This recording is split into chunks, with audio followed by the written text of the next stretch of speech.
Hi everybody, welcome to my studio.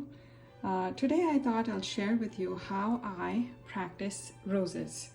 I have been trying to study roses for, a couple years now, and I love them. They're very complex flowers and I find them extremely challenging. So if I want to make a painting that involves roses, I need to understand the form and the structure and how the light plays on this form.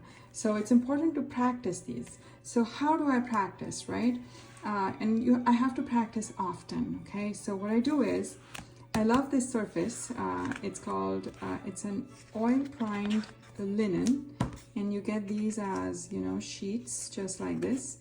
The other surface that I like is this, Fredericks. This is a cotton canvas, same situation. Similar product is what I mean, loose sheets of canvas. What I do is I take one of these sheets, and I always have one of these taped to a board like this, okay? And what I do is I try to make at least one or two of these every month, okay? It's a task that I have to accomplish. And sometimes I have to do these even when I don't want to, because that's just what practice is. So this is very low pressure, and all I have to do is, make one rose. So I can just the goal is simply to study how light falls on this form that's, rounded like this, that's turned like this, and to see how light and shadow play on this form. So I'm not trying to make a painting at all. I'm simply trying to understand how light works on these complex shapes, okay? So you can see it's definitely not a painting, but it's simply practice studies. It's important to practice often, so I always have one of these sheets like this going. So I'll fill this up, and then I'll tape another sheet to another board, and I'll get going on those. The other thing I wanted to say is it's important to self-critique no matter what you do, whether it is practice or finished paintings, because that's how you learn. And much as it is important to critique, bad work that you don't like, it is equally important to practice, to self-critique work that you love. So here's something. So for example, over here, I love this warm palette. I used alizarin crimson and a transparent oxide red. So what I'll do is I'll take notes so I remember. And who knows, maybe this color palette may translate into a landscape painting. I just don't know that. And over time, I'm going to forget if I do not make this note, okay? So it's important, very important, to take a note of those happy accidents that happen, so that you find a way to convert these happy accidents into intentional moments, in another painting. It could be anything. It could be a portrait, it could be a landscape, it could be anything. But it's important to pay attention to these things and be very intentional about them. All right, so I hope that helps, and I hope you find a way to set the stage and find a way to make it easy for yourself to practice something that you want to learn.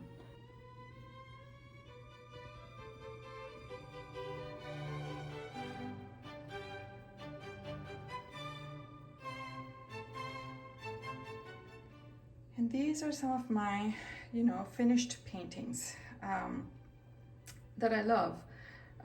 You can see there again, pink roses. So my goal is next time to try a painting like this with this color combination. It's pinks and whites, and I just love it. So I'm going to try to see. I'll have to think a little bit more to find a way to compose it and all of that.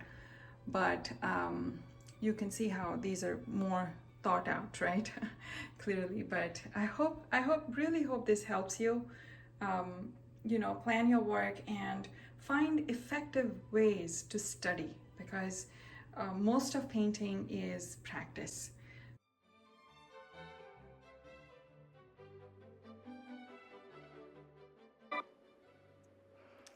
And before I go, I thought I will include a short video of me trying to study.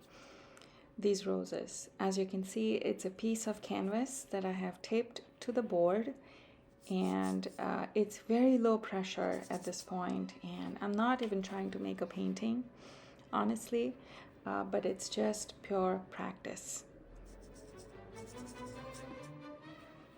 If you like brushwork in a painting, the loose painterly look in a painting, you will enjoy watching this short video.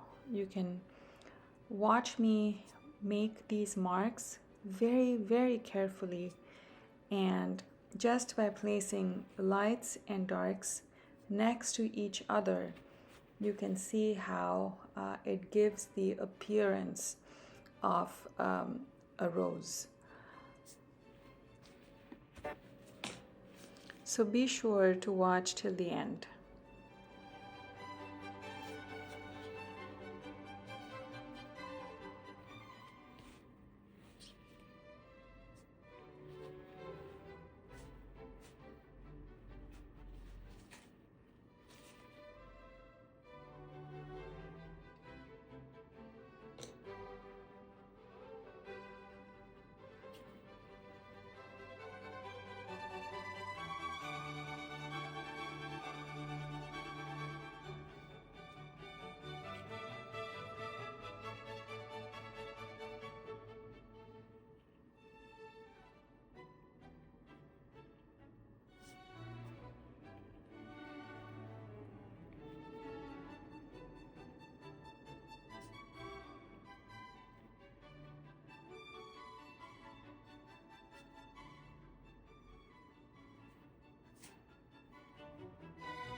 I hope you find this video useful, and I hope you give it a try.